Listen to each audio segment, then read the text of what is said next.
안녕하세요. 축구 전문 기자 한준입니다. 토트넘 허스퍼가 2022-2023 시즌 프리미어리그 3라운드 울버햄튼 원더러스전 1대0 승리를 거뒀는데요. 초반 3경기 2승 1무 좋은 성과를 냈지만 경기력에 있어서는 첼시전에 이어 또 한 번 중원에서 밀렸고 전반적으로 고전을 하면서 기대에 못 미친다라는 지적도 나오고 있습니다. 안토니오 콘테 감독은 경기 종료 후에 전반전 고전은 인정하면서도 후반전을 지배했고 더 잘했다라는 말로, 특히 지난 시즌과 비교했을 때 훨씬 더 좋아졌다는 말로 자평 좋게 했는데요. 여름 이적 시장의 문이 닫히지 않은 가운데 콘테 감독은 브라이언 힐 선수의 이적설에 대한 질문이 나오자 떠나는 선수가 있다면 반드시 추가 영입, 대체 영입이 있을 것이다라는 말로 선수단의 규모를 유지하는 부분, 그리고 현재 토트넘의 이적 시장 모든 것이 끝난 것은 아니라고 솔직하게 말하기도 했습니다. 경기 종료 이후 이날 수훈 선수 인터뷰, 그리고 양팀 감독 인터뷰를 통해 토트넘의 현 상황, 이날 경기의 디테일한 이야기들 총정리해드리겠습니다. 토트넘이 후반 19분에 나온 해리 케인 선수의 결승골로 울버햄튼의 1대0으로 이겼죠. 손흥민 선수의 코너킥, 페리시치의 헤더 패스, 케인의 결승골이 나왔습니다. 페리시 선수는 지난 첼시와의 경기에서도 날카로운 코너킥을 통해서 해리 케인 선수의 극장 동점골을 도왔고, 케인 선수는 지난 첼시전에 이어 이번 경기도 득점을 하면서 자신의 토트넘 통산 250호 골, 그리고 토트넘 소속 프리미어리그 185호 골을 기록했습니다. 이 185호 골은 단일 클럽으로 프리미어리그에서 가장 많은 골을 넣은 기록, 신기록이 됐는데요. 경기 종료 후 결승골의 주인공이자 프리미어리그의 새 역사를 쓴 케인 선수의 인터뷰가 있었습니다. 분명 대단한 성취입니다. 이긴 경기에서라면 늘 더 좋죠. 후반전에 우리는 정말 치열하게 경기했고 골을 넣었어요. 압박을 위해서 포메이션을 조금 바꿨죠. 전반전에 원하는 만큼 가까이서 플레이하지 못했기 때문입니다. 프리시즌에 정말 열심히 훈련했고 우리는 어떤 상황에서든 더 강해질 수 있게 됐습니다. 기회를 놓칠 수도 있지만 다음 기회를 준비해야죠. 코너킥 상황을 많이 훈련했고 그저 다음 기회에 준비할 뿐이었습니다. 케인 선수는 이날 전반전도 부진했고 또 후반전에도 여러 가지로 어려운 상황 속에서 한 골만 넣고 이긴 경기에 대해서 평정심을 갖고 잘 치렀다. 그리고 우리가 프리시즌에 잘 준비했던 것들이 이렇게 어려운 경기 속에서도 이길 수 있는 경기를 하는 결과로 이어진 것이다. 첼시 원정도 그렇지만 끈기를 갖고 마지막까지 포기하지 않았던 것, 그리고 팀이 똘똘 뭉친 것, 무엇보다 어떤 상황에도 흔들리지 않는 것 등을 이야기하면서 전술적인 면, 정신적인 면, 체력적인 면에 있어서 팀이 아주 강해졌다라고 자신했고요. 본인의 업적보다도 팀의 성과에 대해서 또 즐거워하는, 팀을 생각하는 마음을 보여줬습니다. 울버햄튼이 분명 전반전 훨씬 좋은 팀이라는 것을 보여줬지만 후반전에는 경향력이 떨어졌고 결국에는 골을 넣지 못하면서 3경기 동안 이기지 못했고, 사실 이 3경기를 넘어서 지난 4월 이후 프리미어리그 10연속 무승에 빠져 있는데요. 브루노 라즈 울브스 감독은 전반전은 우리가 통제했다라면서 선수들을 두둔했습니다. 출발은 좋았습니다. 경기 시작부터 우리의 개성을 보여주면서 토트넘을 놀라게 했죠. 우리가 공이 없을 때도 경기를 통제했습니다. 몇몇 기회도 만들었기 때문에 전반전 결과는 불공평했다고 생각합니다. 이제 막 영입된 선수들이었습니다. 게드스는 일주일 전에, 누네스는 이틀 전에 왔죠. 훈련을 함께 했고 해내주길 바랬어요. 우리는 우리가 원하는 플레이와 우리의 방향성에 대해 잘 알고 있습니다. 인내심을 가져달라고 말씀드리는 것은 우리 선수들에 대해서입니다. 2-3주 전에 우리는 이런 선수들이 올 거라고 생각하지 못했어요. 프리시즌 첫날에 모든 선수 영입이 된다면 완벽한 세상이겠죠. 더 나은 경기력을 원하고 물론 더 많은 골을 원합니다. 내용 좋았다. 게다가 새로 영입한 선수들이 많은 훈련도 안 해보고 뛰었는데 굉장히 좋은 경기를 해줬다. 내가 팀에게 좀 기다려달라. 언론에 당부하는 것은 나를 기다려달라는 게 아니라 선수들이 적응하고 또 훈련해서 더 나은 경기를 할 수 있는 시간을 달라. 이런 것이다. 이렇게 설명한 것입니다. 프리시즌에 주력했던 모건 깁스화이트의 중도 이적, 그리고 그로 인한 최근의 영입들을 통해서 팀이 혼선이 있는 상황 속에서도 토트넘이라는 지난 시즌 챔피언스리그 진출권을 얻은, 또 올 시즌 상위권으로 평가되는 챔피언스리그 진출권으로 평가되는 팀과 대등, 그리고 그 이상의 경기력을 보여줬던 전반전의 상황들을 얘기하면서 이기지 못했지만 울브스 결코 나쁜 팀 아니다라고 자부했습니다. 그리고 많은 분들이 가장 궁금해하실 콘테 감독의 인터뷰 소개해드리겠습니다. 결과적으로 경기력은 좋았습니다. 우리는 모든 것을 고려해야 해요. 먼저 울브스는 몇몇 중요한 선수들을 영입했죠. 11명의 선발 명단을 보면 조금 무서울 정도입니다. 프리미어리그 최고의 미드필드진을 갖췄다고 할 수 있어요. 정말 좋은 팀이고 전반전에 우리는 조금 고전했습니다. 후반전에 우리는 승리할 자격이 있었어요. 많은 득점 기회를 만들었죠. 우리는 어려움을 겪으면서도 차분하게 집중했습니다. 후반전에 많은 기회를 만들며 개선됐고 결과를 얻어냈습니다. 지난 시즌에 패배한 팀들을 상대로 우리는 승점 7점을 얻었습니다. 우리는 계속 발전하고 있습니다. 지난 시즌과 비교했을 때 내용면을 떠나서 결과로서 우리는 보여주고 있다. 그리고 그 결과를 얻어낸 것도 내용이 좋아졌기 때문이다 라고 얘기했고요. 울버햄튼을 상대로 고전했던 것은 사실 울버햄튼의 미드필드 라인 주앙 무티뉴와 후벤 네베스라는 포르투갈 대표 선수, 게다가 지금 포르투갈에서 떠오르고 있고 새롭게 대표팀에도 가세하고 있는 마테우스 누네스라는 영입 선수, 여기에 포르투갈 대표 윙어인 곤살로 게데스까지 합류한 울버햄튼의 스쿼드는 결코 약한 팀이 아니다라고 강조하면서 그런 팀을 상대로 우리가 전반전은 솔직히 밀렸지만 후반전은 더 잘했다라고 자평한 것입니다. 그리고 이날 케인 선수가 기록한 185호 골, 프리미어리그 단일 클럽 최다골 기록에 대해서는 사실 이런 개인적인 업적보다 우리 팀의 올 시즌 목표는 우승이다라고 다시 한번 강조했는데요. 이렇게 대답했습니다. 저는 해리 케인이 개인적인 업적을 우승 트로피와 바꾸고 싶어 한다는 걸 아주 잘 알고 있습니다. 그는 우승컵을 위해 아주 열심히 훈련하고 있죠. 케인은 월드클래스 스트라이커입니다. 하지만 제가 케인에게 만족하는 이유는 공을 갖고 있을 때 좋고 최고의 득점자일 뿐 아니라 팀을 위해 많은 면에서 헌신하는 선수이기 때문입니다. 골이라는 개인 기록 이런 것들을 넘어서 팀을 생각해야 되고 팀의 성취를 생각해야 된다. 그런데 케인은 그런 선수이고 공격만 하는 게 아니라 팀을 위해 수비도 하고 압박도 하고 무엇보다 개인의 골과 기록을 우승컵과 바꾸고 싶어 한다. 우리 팀은 지금 올 시즌 어떤 대회든 우승컵 들기 위해 뭉쳐있고 우승컵 들겠다는 의지 갖고 있다라고 공표한 것입니다. 그리고 계속해서 강조하고 있는 것이 지난 시즌에 우리를 패하게 만든 팀을 상대로 승점을 얻으면서 3경기를 치렀다는 것인데요. 경기 후 BBC와 가진 인터뷰 내용입니다. 전반전에 울브스는 우리에게 많은 문제를 만들었습니다. 하지만 득점할 수 있는 빅찬스를 만들지는 못했어요. 우리보다 더 위협적이었던 것은 맞습니다. 우리는 후반전을 지배했고 많은 득점 기회를 만들었죠. 울버햄튼을 상대하는 건 쉽지 않습니다. 정말 좋은 선수를 보유한 중요한 팀이죠. 후반전에는 높은 곳에서 압박하며 적절한 공간을 커버해 아주 만족했습니다. 지난 시즌에 우리가 울브스, 사우스햄턴, 첼시에 패배했다는 걸 잊지 마세요. 올 시즌의 이 경기들에서 우리는 승점 7점을 얻었고 이 결과는 우리에게 자신감을 줍니다. 드레싱룸 분위기는 정말 좋고 아주 잘 화합되어 있어요. 전 선수들 서로에게도 우리 팀 전체에도 이게 아주 중요하다고 생각해요. 지난 시즌에 세 팀을 상대로 다 졌었는데 이제는 그 세 팀을 상대로 2승 1무다. 더 잘한 거 아니냐? 더 잘해진 거 아니냐? 그리고 팀 분위기가 너무 좋기 때문에 우리는 더 잘 될 거다. 팀 케미가 좋기 때문에 우리는 더 잘 될 수밖에 없다. 라고 얘기하면서 전반전도 고전했지만 그렇다고 해서 실점 위기 내준 거 없고 후반전은 우리가 많은 득점 기회 만들었으니 이기는 게 당연했다라고 자평한 것입니다. 취재 기자들과 마주 앉아서 가진 기자회견 살펴보겠습니다. 먼저 첫 번째 질문은 전반전 고전했는데 후반전에 뒤집었잖아요. 하프타임에 선수들에게 어떤 얘기를 했냐는 것이에요. 이 얘기를 얘기하기보다는 콘테 감독이 후반전의 변화에 대해서 얘기했습니다. 전반전과 후반전 사이에 선수들에게 분석한 내용을 이야기해주는 것은 늘 아주 중요합니다. 코치진과 상황을 개선하기 위해 노력하는 방법이죠. 우리는 전반전에 조금 고전했는데 여러 이유가 있지만 피지컬적인 문제도 있었어요. 우리는 아주 빠른 팀을 상대했습니다. 동시에 우리는 팀적으로 고전했다고 느꼈어요. 우리는 고전했지만 로리스가 대단한 선방을 한 장면도 기억나지는 않아요.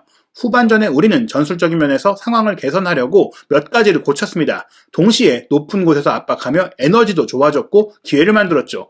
후반전에 우리는 아주 잘했다고 생각해요. 더 많은 득점 기회를 만들었고 치열하게 경기했죠. 우리는 좋은 압박을 했고 상대를 플레이하기 어렵게 만들었습니다. 전반전에는 전방 압박이 잘 되지 않으면서 상대가 잘 올라왔고 상대가 토트넘 진영에서 플레이하도록 만들었고 그런 부분들이 문제가 있었는데 그 이유 중에 하나가 우리가 놔준 것보다는 상대가 굉장히 생각보다 빠르게 플레이를 잘했다. 그러다 보니까 선수 개개인을 떠나서 또 팀 전술적으로도 밀렸던 부분들, 구조적으로 문제들이 있었기 때문에 후반전에는 그런 전방 압박의 구조와 방식과 위치를 바꿔줬고 그걸 통해서 상대가 잘 올라오지 못하게 만들었고 또 우리가 주도권을 가져올 수 있었다.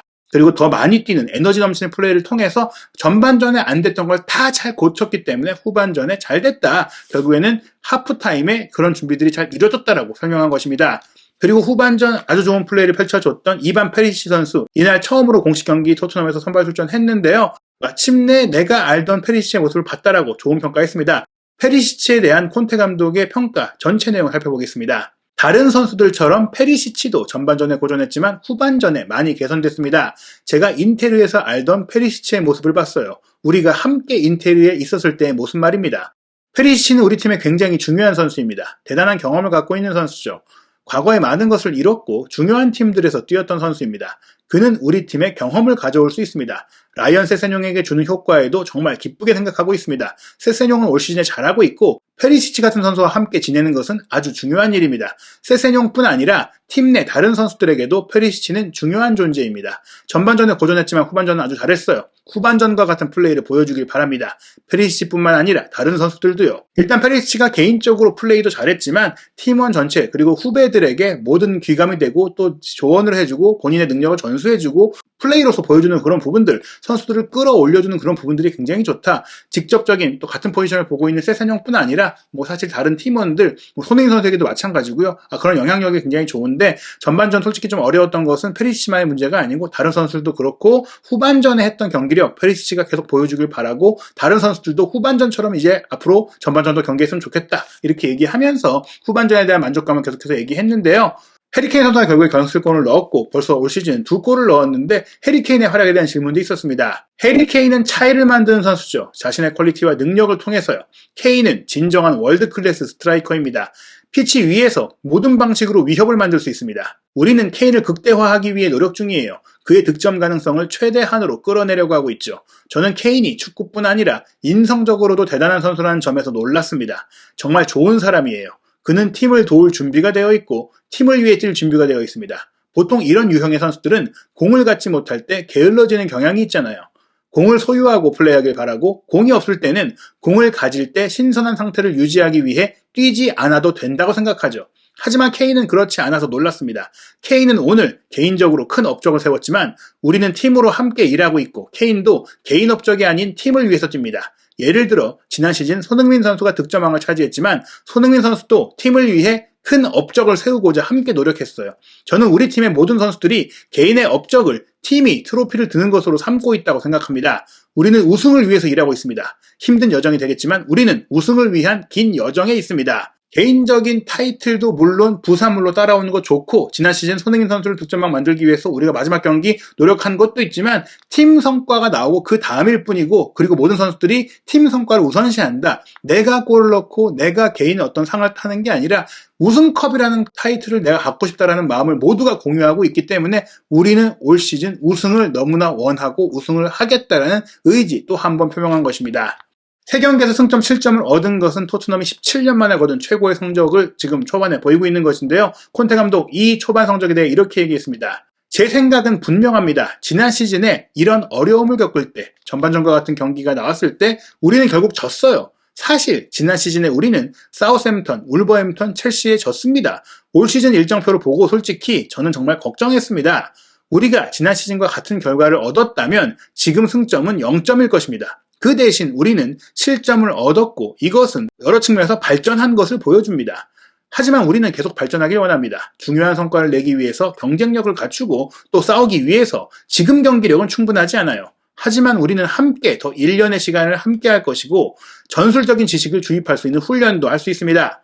우리 선수단이 정말 좋은 사람들로 구성되었다는 점에서 저는 자신감을 갖고 있습니다. 선수단 사이에 정말 좋은 화학작용이 일어나고 있고 이런 면은 우리가 역경을 극복할 수 있는 중요한 힘이 될 것입니다. 앞으로 계속 훈련할 거고 더 발전할 거고 무엇보다 선수들이 끈끈이 뭉쳐있기 때문에 우리가 어려운 경기를 해도 이제는 전술적인 지식과 피지컬적인 부분과 선수들의 유대감을 통해서 이겨낼 수 있는 팀이 됐다. 더 강해질 수밖에 없다. 그럴 자신감을 갖고 있다라는 말을 통해서 콘테 감독 비록 어려움 속에서 승점을 얻었지만 그게 우리 팀의 발전을 보여주는 것이다 라고 말하면서 다음 경기를 더 기대한다라고 얘기했습니다. 전반전에 사실 굉장히 고전했고 그 큰 이유가 중원에서 밀린 것인데요. 어떻게 그럼 극복한 것이냐? 구체적인 질문이 나왔습니다. 그에 대한 콘테 감독의 대답입니다. 전반전에 울버햄튼이 좋은 움직임으로 문제를 만들었죠. 우리는 이걸 멈추게 했습니다. 3명, 2명 혹은 4명을 중원에 배치하는 여러 방식으로요.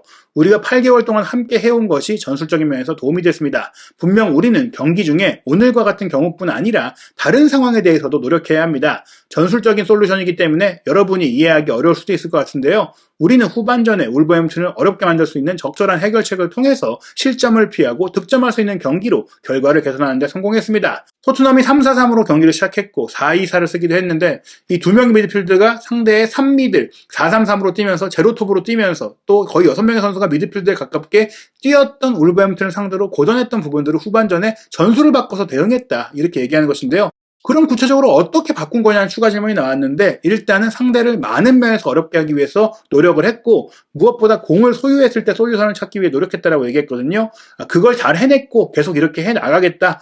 행복하다 이렇게 얘기했습니다. 그렇다면 어떤 게 바뀌었느냐? 일단 토트넘의 평균 포메이션을 살펴보면요. 3-4-3을 그동안 써왔는데 3-4-3이라기보다는 4-4-2, 4-2-4에 가까운 포진이죠. 페리시치와 쿨루세스키가 좌우 측면 공격수, 손흥민과 케인이 투톱, 호이비에르 벤탄쿠르가 투미들, 그리고 벤 데이비스와 로얄이 좌우 풀백처럼 경기를 했어요. 센터백 2명을 두고요. 사실 이 센터백 2명의 사이 공간으로 벤탄쿠르나 호이비에르가 커버 수비를 펼쳐주고 수비로 내려올 때는 벤 데이비스도 안쪽으로 들어와서 숫자를 확보하지만 중원에서 밀린 상황이 되다 보니까 벤 데이비스가 미드필드 자리로 올라가고 로얄도 미드필드처럼 뛰고 때로는 페리시치와 쿠르세스키도 미드필드처럼 뛰고 손흥민, 케인도 미드필드 위치를 내려와 주면서 중원에서의 숫자 싸움을 우위로 가져갈 수 있는 방안들을 찾았다는 것이고 또 후반 막판 승리를 위해서 쿨루셉스키를 빼고 비수마를 투입하면서 아예 중앙 미드필드를 3명으로 놓는 전술적인 변화까지 가져갔습니다. 말씀드린 대로 울버햄튼 같은 경우에는 포덴스를 제로톱으로 놨는데 이 선수가 최전방에서 공을 갖고 공격하는 게 아니라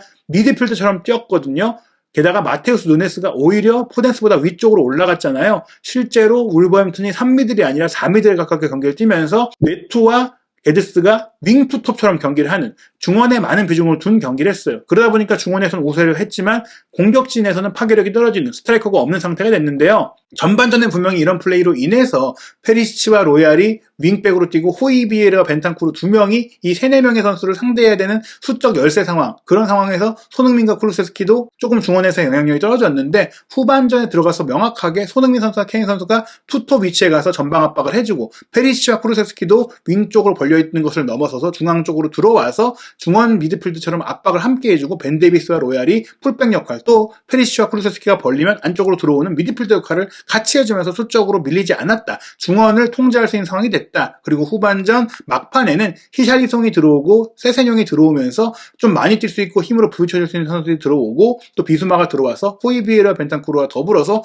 중앙 3미드를 이루면서 또 수비를 잘 해줬다. 이런 전술적인 변화가 경기 중에 유기적으로 이루어졌는데 이게 바로바로 된 이유는 우리가 지금 영입한 선수들뿐 아니라 기존 선수들이 8개월 동안 나와 함께 계속 훈련을 해와서 전술적인 부분들을 잘 이해하고 있기 때문에 가능했던 것이다. 이렇게 설명한 것입니다. 그리고 끝으로 가장 중요한 질문이 나오는데요. 발렌시아의 젠나로 가투소 감독이 공개적으로 브라이언 힐 선수를 다음 주에는 영입을 마무리하고 싶어 한다. 이렇게 얘기를 했어요. 지금 임대 이적 가능성이 계속해서 보도가 되고 있는데요. 힐이 만약에 떠난다면 선수가 새로 오게 되느냐, 선수 영입을 새로 할 것이냐 이런 질문이 있었습니다. 그것에 대해서 콘테 감독은 이렇게 얘기했습니다. 이 경기를 하기 전 기자회견에서 저는 아주 명확하게 말했습니다. 현재 선수단에서 누군가가 떠난다면 영입이 있을 겁니다. 모두가 이 점에 대해서 아주 확실합니다. 대신 우리가 이 선수단을 유지한다면 지금 계속 이 스쿼드, 이 선수들과 함께 여정을 보낼 겁니다. 하지만 만약 떠나는 선수가 있다면 반드시 다른 선수가 영입될 겁니다. 이건 저도 클럽도 명확하게 하고 있는 부분입니다. 우리 모두 이 상황에 대해서 완전히 동의했습니다.